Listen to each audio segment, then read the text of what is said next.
Ladies and gentlemen, why don't we just give them a final round of applause? Thank you so much. It's been a real pleasure having you guys join us. And this first question, I think, is that we have is for Miss Sibylla, where you mentioned a little bit about the holding trees years before the construction. So you had some kind, you arranged the trees before the construction even started. Yeah.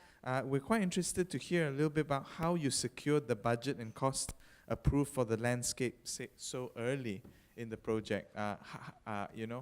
For you to purchase and hold it 3 years in advance. Usually,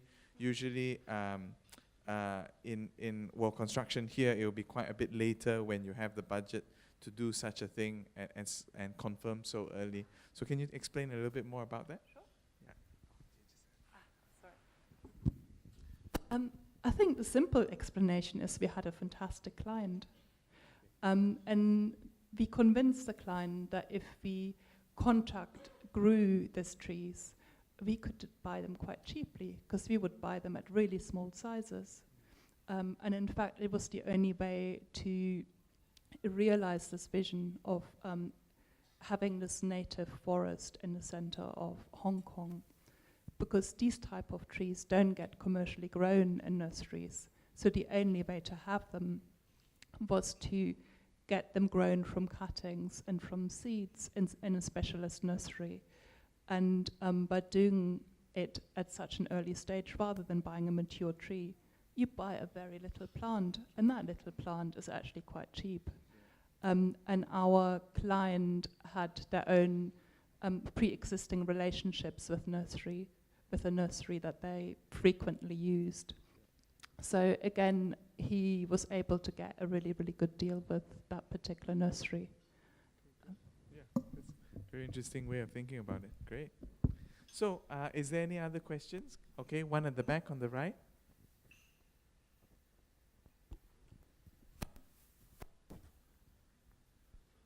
Hi, my name is Yang. It's me again. And thank you for all the inspiring presentation from our awesome speakers. But I have an emotional question to Martha after listening to her works. Martha, I couldn't agree more with you on the early slide you show, which you mentioned many of the ordinary developments in different countries are all looking the same nowadays without showing any uniqueness. So I think due to the economic growth limitation, most of the developers from different areas are trying to achieve and to maximize their development scope and requirements as much as possible. That's why most of the developments look very similar in many places. How can we architects, all of us architects, educate and convince the developers' thinking to create something unique and to expand our creative thinking within the cost constraint in each project? How can we architects fight for our freedom to design what we dream of, like a glass farmhouse, Crystal House, Book Mountain, and Rotterdam Market? Thank you. Thanks for the question. It's a very interesting one, and it's also a big debate about that. Yeah, how to achieve that? Yeah, always when you talk with the client, the risk management is huge.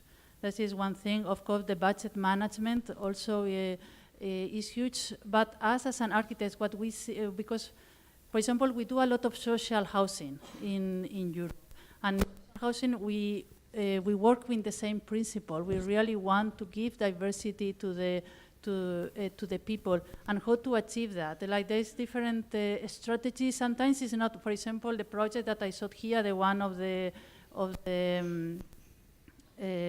Crystal House. Maybe that is not a good example because it's a good client, but in many of our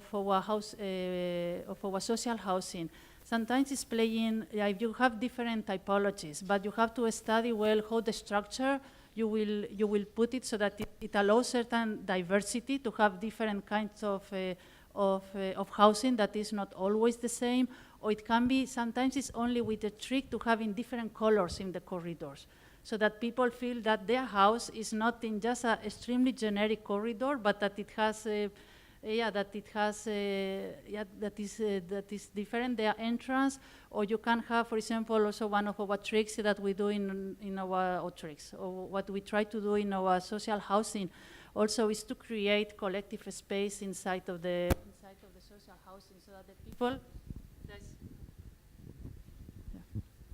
so that they have collective spaces, that they feel that they have a place where they can meet. And then I guess that you will say that that there's not enough space, or there's not enough freedom to play with the space in the social housing. I think sometimes we as an architect, we have to be careful what is a reason and what is an excuse. Because sometimes we take it in the easy part, and it's like, oh, okay, the client doesn't want. For us, it also takes effort to find a strategy, because at the end, is what it was said this morning, that it's not to convince the client, it's to help the client. But if what we do a lot in our project is how to balance the budget. Because then if you add more, if you add something, for example, if you add, we have a social housing in Spain, and in this social housing there was a very big void, and this big void, of course, has it implies a big cost, so a higher cost in the structure. But then we compensate that in the typologies of the buildings. So yeah, you have to. What I said at the beginning, architecture has a lot to do with negotiation.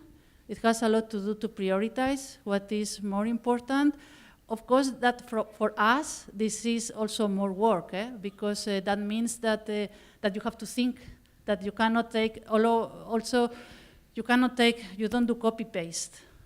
What you do is, like, every project is different because every user is different. So there's an effort from our side as an architect, but as I said at the beginning, we feel also the responsibility for art. And it's not only a responsibility, it's a beauty. Because at the end, when you have for example, in social housing, it's very satisfying, because you have people that the budget is very low, and then you go back there, and then you realize how they are enjoying. Then that is very satisfying for us. But of course, yeah, we have, it's an extra effort, but as I said, as it was said this morning, it's to help the client and to go with solutions, not to go with these romantic ideas of society that is not helping them, because at the end they also have a budget. So we go there with our romantic ideas, but of course we have also to prove them that this is not going to cost them more, or to prove the added value. That was, for example, in the market hall. The added value of that project is so big that the developer is extremely happy. So different strategies with different projects, but I think it's an attitude of the architect. Excellent. Also, just building up on that, on what you picked up in terms of satisfying the budget as well, we have a question here about maybe directed to both Sibylla as well as Marta.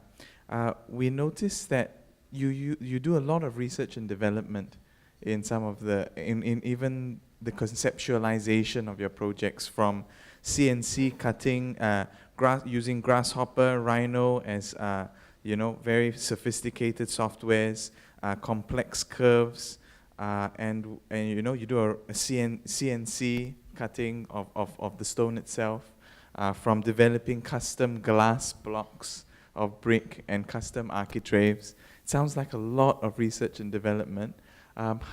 Can you just talk a little bit more about that, on how your office works, how you talk about the budget and also satisfying the budget, how that ties in, how you're able to explain how you help the client that, hey, you need to do this research and development to be able to achieve something much better than without. Yeah. I do first. You start. Yeah, we as it's true that we in our process we invest a lot of time in research, and this is something. Yeah, this is an interesting question again, and this is something, for example, I personally experienced when I moved from Europe to China, because when we work in Chinese projects, we try to keep the same, because it's part of us. We cannot just make something quick. We really need to research, to investigate. Every project is different for us, so then it takes time. And for example, in China, you have to develop a concept in 6 weeks, and then it comes in the next 6 weeks. Then you have to have the schematic design done. How do we do it? I think at the end it's a mindset. So you want to do it, so you find the way to do it. Of course, it's very different. Like for example, the one in, as I said, the one of the Crystal House. This is an exception. This is a project that we had time, we have budget. So, but we have all the other projects. Again, we do this research. First is that it's intuitive for us. Like the company has already 20 years. It's 20 years that we have this process. So in a way, I can say that it's like making sports. Like when you do a sports and you have to run 10 kilometers, at the beginning you think you will never finish and you need 1 hour, but then at the end you manage to do it in 20 minutes because your body is used to it. Of course, we also have tools that we have developed during so many years. We do, for example, a lot of our research. We do a lot of it's always a scale. We compare a lot. We have a lot of references. So during the years, we have developed like good tools for that, also for scripting, and so it's something that you build up as a practice. But I think it's very related as in the budget. I think it's a mindset, it's an attitude. And of course, for example, when we work in China, we cannot be 2 weeks only making research. We have to do it in 1 week, in 10 days. But in a way, you manage to become smart, to be efficient, and to have the tools to apply that research and to do it in an efficient way. Great, thank you. And I'm not sure how much I've got to add to that. I completely and utterly agree with Marta. It's a labor of love, actually. And it takes a lot of your personal time, a lot of your passion, a lot of your dedication. It's not, architecture is not the kind of job where you say at 5 o'clock, I'm going to go home now, I've had enough. You're pushing yourself, you're pushing the process, you're constantly questioning what you're doing, you keep developing, you keep putting all you've got into it to achieve a good result. yeah. Sure, go ahead. I don't know if there's any young architect. Well, probably there's some young architect here. 60% all young architects. Yeah, over here also. 90% all young architects. Yeah, because maybe you as young architect, then you hear, normally you hear lectures of established architects who we already during so many years we have developed our methods.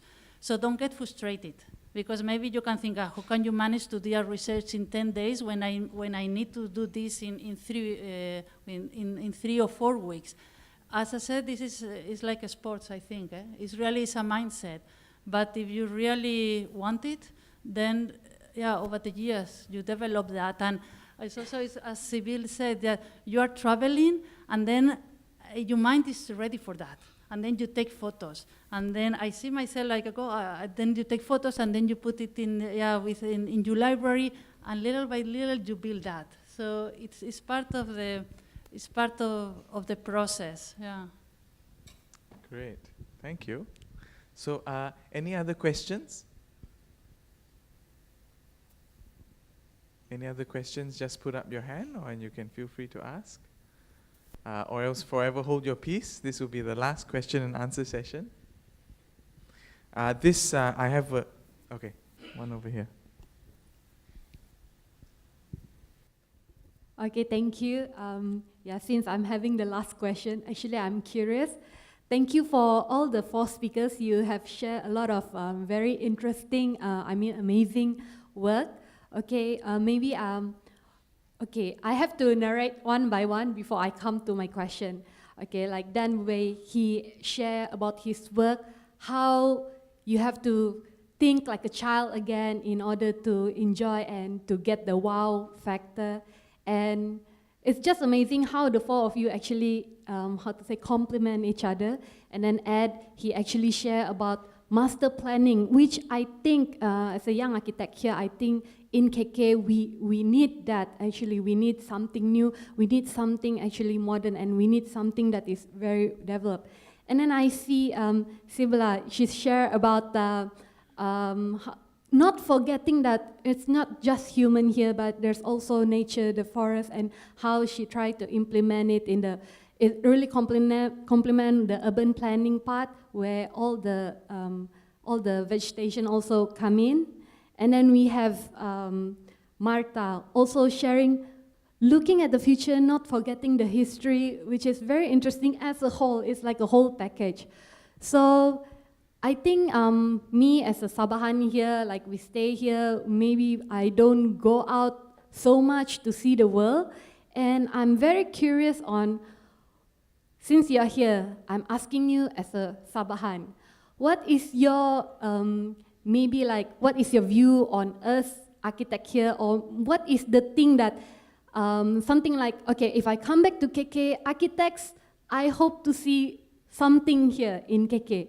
It's like a, what are the vision, maybe something that you expect of us here. Maybe you can share on that a bit. Thank you. Thank you. What a wonderful question, huh? I think, first of all, I think if I come back, when I come back, I certainly will come back. I think we all want to come back, because you've been so friendly, and it's been such a nice time, hasn't it? You know, we've had a great time, so thank you. I hope you don't lose your innocence. You know, you can take all these ideas, you can apply them, but don't forget where you come from. That would be my point. I think it's a beautiful place. You people have beautiful hearts. Never lose that. But stay creative, look to the future, but never forget to look back. Thank you. I actually know Kota Kinabalu quite well, and I think every time I come, I think that it's got all the qualities of what we call a livable city. So from a planning point of view, you know, with the natural backdrop and the coastline and the people and the food, and there's the general nature of the place. It's actually very livable, and there's a very high quality of life here. So I think planning going forward is how you manage to keep that, but maybe add other elements to it that are going to develop it. And I think in the centre of the city, how to make better use of the waterfront, perhaps, and engage more with the waterfront. Yeah. And I think making sure that new development that happens is done in the right way. So some of the new developments in the centre, making sure you sort of keep that sort of sense of scale and how you activate the waterfront. And I can see the successful bits, but also making sure that when new development happens, that it is sort of sensitive to that. Yeah. Sorry, just before we move from you to the rest on what they think, there's another question here directed to you. KK is facing congestion problem, too many cars or congestion. Based on your planning experience, how can we shift to mass transit solution? Where do we start? How do we start? Oh, big. Cycle tracks is a big. I think yeah, no, it's a good question, because quite often it relates to density, and you know, investment in infrastructure, you need a certain density of development, and I think as the place grows, then you might see different forms of transport being alternatives. But I would say that there's such advancements being made in terms of transportation at the moment, in terms of autonomous vehicles, and but I think the obvious one, which in KL they're developing a lot, is BRT, which is bus rapid transit, which is a less investment. And I know in KK they're looking at BRTs anyway, but actually designing more rapid transit, but without the investment in major infrastructure. So, but I think definitely making it more walkable, cycling, which I know there's a lot being done anyway. So, but connecting it all together and all the neighbourhoods together is probably the first move. Great. Yeah. Thank you. Yeah. Yeah. Okay. So I think what I would really love to see is incorporating the beauty of nature more into the architectural environment. So touching on what Marta has, the last project that Marta presented, of really embracing the natural beauty and really building on it. And then the other thing that I'd really like is more attention to detail, and more attention to materiality and attention to good construction detail. I think that is what I would really love to see. Something you've noticed, is it? Yeah, thank you. Well, I think that you live and work in one of the most beautiful pieces of land in the planet. So I think you should be proud of that. I mean, being proud means also that you want not only to preserve it, but to intensify it. And probably there will come investors, there will become developers that will tell you, take this piece of land, this green, and then add these blocks here. And what will happen with the waterfront, that is something that already have been addressed. So I think you have to be proud of what you have here. You have really to preserve it, to enhance it, even to reinforce it. And of course, there will be new developments coming. But this, is you as an architect, is also you can also help the client, to develop, to make projects that keeps the human scale, that incorporates nature on it, because otherwise they will just come with their catalog. This has been done in, I don't know, wherever, so do it also here. I think you as a professionals, you can show that this piece of land is different, that it has values that it doesn't exist in other places of the world, and that you are going to preserve it. And I think that's the responsibility of the architects. Well, ladies and gentlemen, what a wonderful way to conclude the evening. Why don't we show our appreciation to our speakers? We thank you so much for coming, especially from far and wide. You've come from many parts of the world. We really thank you and we really appreciate. Hopefully you can come back one day and we spend more time together. Thank you.